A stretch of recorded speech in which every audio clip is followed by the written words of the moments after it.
Addy Soldiers. As I film this, it is a cozy November Sunday, and the only things that I have booked for myself to do today are to film this video and to eat cookies.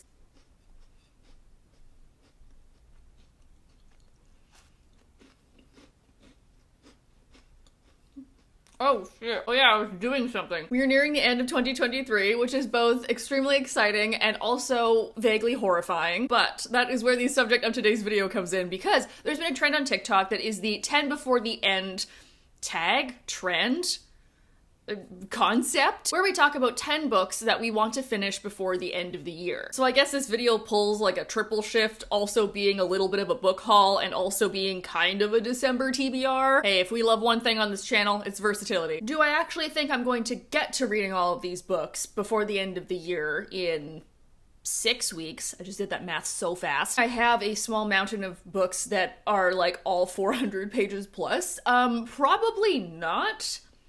But it's okay to have goals. So without further ado, grab a drink, grab a snack, and buckle in as we go over my 10 before the end November, December reading TBR challenge goals. And unashamedly, I am throwing my own game, because number one is one that I'm very close to already finishing, and that is A Dark and Hollow Star by Ashley Shuttleworth. I have like 50 pages left, and I have had that 50 pages left for like 3 weeks. I've straight up been reading this book for 2 straight months. Well, 2 gay months. This is not straight. And it's not taking me a long time to finish it because it's bad. I really love this. City of Bones, but with fairies and fairy courts. We're mixing gritty urban folklore with fairy court politics and also alchemy. The reason this is taking me so long is because every time I open it, it hurts my brain. The world building in this is exactly the kind of fairy world urban fantasy that I dig like the grave. But because of that, it is so intricate and it is so dense. Even for a YA, I need a minute after every chapter to be like, all right, I need just a moment to absorb everything that I just read. But we're getting to the point where all the shit's starting to go down and I just really need to get off my ass and finish this book. I've been sitting on it for like 2 whole years and I really do like it. So I'm challenging myself to finish this before the end of the month. The second book I'm also sort of cheating with, because yes, I did start this the other day, but it's something that I know I'm going to love, and that is Bookshops and Bone Dust by Travis Baldree. Cozy, low-stakes fantasy that is technically a prequel to Legends and Lattes, where we are first introduced to Viv back before she retired from mercenary work and started up a magical coffee shop. I'm only a couple chapters into this, but already I'm loving this way more than Legends and Lattes. His writing has really improved. His descriptions are beautiful. And Viv is dreaming about this book that she's reading that has kind of swashbucklers and pirates in it. She lay with the book face down and open across her chest as the sounds of the storm crossed over the boundaries of sleep and colonized her dreams. The keening of the wind twinned in her slumber, and Viv voyaged through seas unknown. Girl, that is beautiful. Just like Ellen L, I'm assuming that B&B is also going to just be sweet and fast and cute and quirky and just this like cozy little fantasy that I can just, I don't know, just have a grand old nice time with. Thirdly is a book that I want to read so badly, but I just haven't been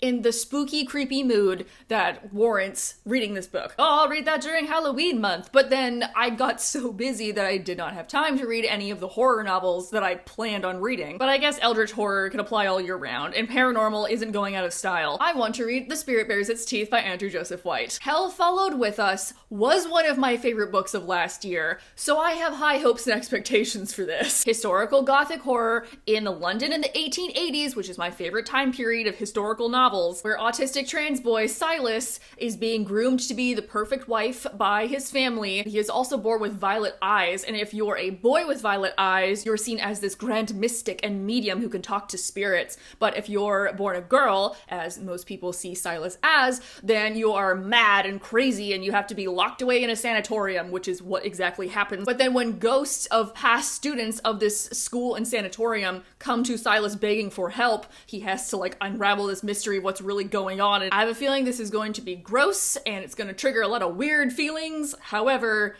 I know sometimes you just gotta dive into the deep end and embrace the iciness of the void. And that's the mental state that I'm gonna embody when I pick up this book. Nextly, oh my god, how has this book gone unread in my household for so long? It's, what's the opposite of a miracle? A tragedy.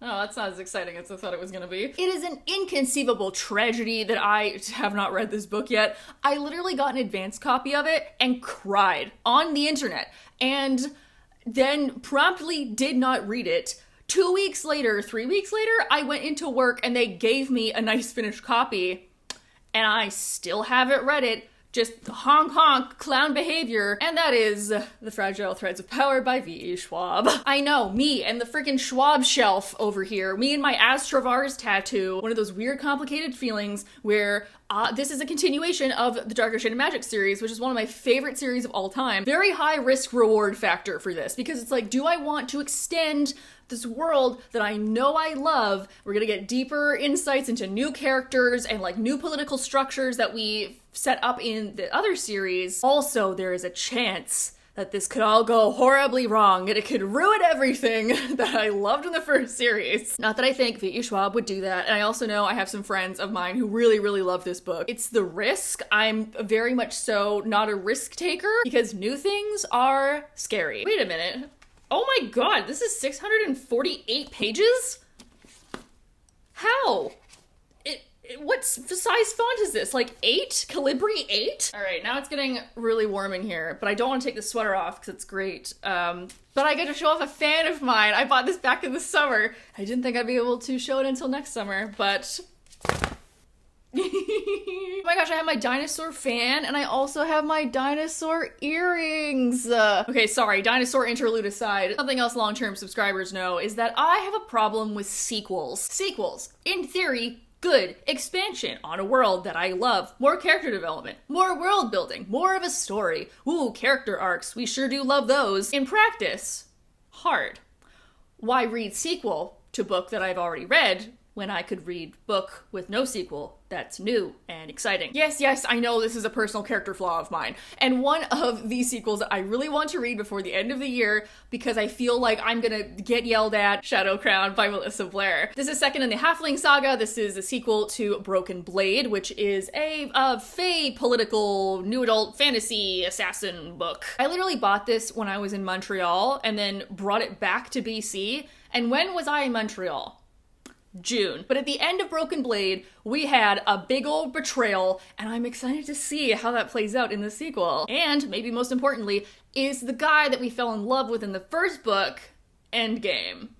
Because, to put my little conspiracy theory hat on, I don't think he is. Actually, let's keep up this theme of TikTok authors, because the next book I want to mention is also a sequel. I'm the problem, it's me. Yet another bombastic book that I adored. Again, one of my favorite books of last year. I was part of the cover reveal team, I was part of the blog tour, and I got an advanced early copy of it. And then what did I do? Didn't read it, correct. This one isn't quite as bad, this only came out last month, but I got this beautiful copy of Chasm by Stacey McEwen. Ooh. She's so pretty. Ledge was an icy, heart-pounding new adult fantasy adventure novel. In my opinion, it perfectly combined that high-action, high-adventure, romance fantasy type story with this brutal, icy, wintry landscape that takes no prisoners. And of course, by the end of Ledge, oh my god, we've learned so many things, and what the hell is gonna happen? I don't know. I'm sure this book is going to tell me. I might hold off on this one a little longer because where I am, the leaves are still falling, but I think once the snow starts, it's gonna be the perfect book to dive into. And I swear that's not just an excuse to put this off longer. Does this fit? Nope. Is that? Yeah, okay. Oh, this doesn't really... Yeah, that's fine. Okay. Another humongo fantasy novel that I want to read before the end of the year. Hold on, how many pages does this have? Ooh, we are clocking in at a spicy 529. I'm willing to put in the time. When a book has witches, powerful tides, and lunar magic, there are tides that drown and tides that bind. Tides with voices not all kind. Moon-kissed tides with pitch black eyes, and those that dance 'neath stranger skies. It's The Curious Tides by Pascal Lassalle. Ooh, I just got goosebumps from reading out that poem. This is extremely my shit. Our main character, Emery, is a student at the Academy for Lunar Magics, and one day, all of her classmates die in a freak accident, and suddenly she's imbued with these powers that she didn't have before. So she enlists the help of this other student who's known for being a bit of a pariah because of his connection to dark magic, and she's looking into this maybe cult that was at the academy, and then all of the students that died come back to life. Fucked up nature magic, particularly weird, creepy ocean magic is incredibly my jam. It really floats my boat. You can't say, hey Rachel, there's a new witchy, lunar, ocean magic, seaside gothic book with a mystery cult and a bunch of dark magic and maybe a romance, and expect me not to read it. So another 500 and some odd pages goes on to my December TBR. That being said, a fun, funky, and fresh YA novel that I think I probably could finish faster than Curious Tides is one that makes my inner horse girl very happy. Funny side note is a couple weeks ago I was at a book event at Iron Dog Books in Vancouver, and the owner, Hillary, was there, so we were chatting a little bit, and we were talking about dragon books because, you know, the surge of like fantasy and dragons and stuff. And she said that dragon books are what ex-horse girls grow up to read. And I was like, Hillary, how dare you? And you know what? She's right. But she is also incorrect, because horse girls grow up to also want books that have fantasy horses in them. So I can't wait to read This Dark Descent by Caitlin Josephson. This is a Jewish fantasy novel that focuses 3 riders for an enchanted horse race. Oh my god, be still my heart. Now, I did Hunter Jumper. I never raced horses, but I actually used to ride an old race horse. Same with Socks, and he would give you kisses if you made kissy noises. He would like bump you with his nose. This follows Makira, Ariel, and Damien, who all enter the Ilinir, this enchanted horse race that will gain you fame and fortune, all for different reasons, of course. And they are all brought together through the races and a mutual need for revenge, but also, ooh, we might have feelings involved, and oh, maybe friendship and like betrayal and all the good stuff that you want in a book. Scorpio races meets Ash Lords meets Monsters Born and Made, but with like Golem horses. Now hold on, I have questions. Do golem horses like need to be brushed? Because if they're not real, well, they kind of are real, they're enchanted, but they're... Okay, hold on. Also, I'm a sucker for a good map, and look at this baby right here. Ugh, she should be brought up on charges, she's so beautiful. Ooh, okay, we're getting near the end. I'm just like so hyped up on cookie, sugar, and caffeine right now. The second to last book that I want to sink my teeth into in 2023 is The Vampires of El Norte by Isabel Cañas, a supernatural western where vampires and vaqueros face off on the Texas-Mexico border. This follows vampire Nena, who is the daughter of a rancher, and her once lover, Nestor, who thought she was dead after this attack and has been roaming as a vampire hunter. The two of them reunite when the United States invades Mexico, and their love is tested at this reunion as the two of them are fighting against not only what Nena is, but also the nightmares made flesh that the army is fighting against. I've certainly never read vampire western before, and I had a bunch of people, including Jessie from Exclusive Palm Beach Reading, say that she absolutely loved this book. I also heard really good things about this author's first book, The Hacienda, which I never ended up reading, but hey, maybe there's room in 2024. I may not have a lot of spare time nor bookshelf space, but I will always make room for vampires. And lastly, this is a book that I fully give you permission to yell at me for. Very similar to Fragile Threads of Power in the V.E. Schwab shelf. You can literally see in frame that I have an unhealthy obsession with Cassandra Clare. The final book in my 10 before the end reading TBR is Swordcatcher by Cassandra Clare. Even though we have a very similar sitch to Fragile Threads of Power, I'm scared of this book for a different reason. Because see, Threads of Power is an extension on a world that is already built, just like all the Shadowhunter books are extensions and expansions on a world that she has already built. This is a fully new world. This is the first adult book that she's ever read, and it's the first book that I've read from her in a very long time that is not a Shadowhunter book. And like low-key, finally. Look, I love a Shadowhunter book, okay? I have all of the main series. Alec and Magnus are my OTP.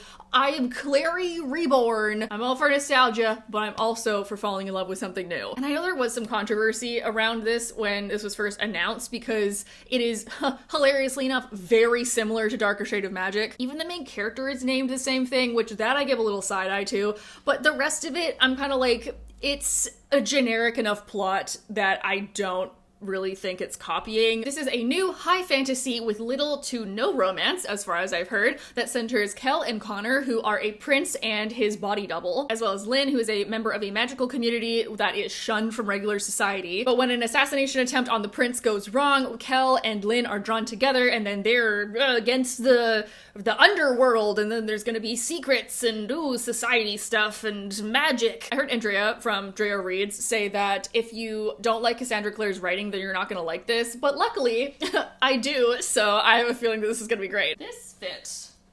No, okay. And that is that on that. These are the 10 before the end books that I want to finish before the end of 2023. We have fantasy, we have gothic fantasy, we have young adult fantasy, we have seaside fantasy. What can I say? I'm consistent and on brand. You know what? Let's look this up right now. How many books am I away from hitting my Goodreads reading goal? Ooh, okay, as we speak, I am 75 out of 80. So I have to read at least 5 of these, and I feel like I can manage that. 5 is my goal.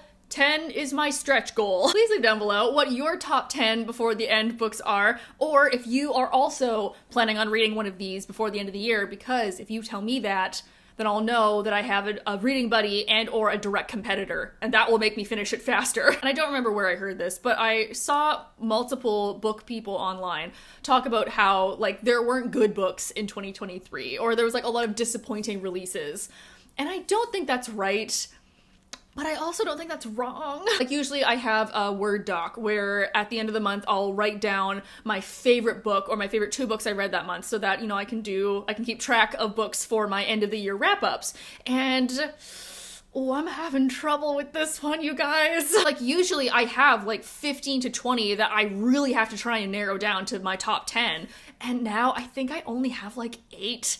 And that's like pushing it. I might take some of those off. So hopefully I find some of my new favorite books in the last month and a bit before the end of the year. You know where to click to like the video. You know where to click to subscribe. I hope you guys are having a nice day wherever you are, and I will see you all next week. Bye!